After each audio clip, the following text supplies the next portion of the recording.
Aka, assalomu alaykum. Aka, naryoqda musurbak bor edi. O'sha yerga tashlaysiz bo'lagan, yoymasdan. Mana qarang, oylik olasizmi?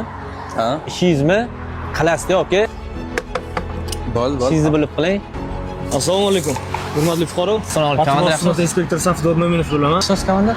O'z xizmat vazifasini olib borayotgan xodimga bunaqa muomala qilishingiz yaxshi emas. Aka, davlat oylik beryaptimi? Ishini bilib qilsin-da, aka. Shaxsiy tasdiqlovchi hujjat bormi hurmatli fuqaro oldingizda? Tinchlikmi? Bor, aka. Sizga nisbatan Ma'muriy javobgarlik kodeksining 91-prim 1 moddasi bilan jamoat joylarida maishiy chiqindilarni tashlash mumkin emas. Tushunmadim, komandir. Nimaga jarima qilyapsiz? Hurmatli fuqaro, o'z aytganingizdek bo'yi hamma o'z ishini bilib qilsin dedingiz. Men ham o'z ishimni bilib qilyapman. Qo'l qo'yavering joyiga. Hurmatli fuqaro.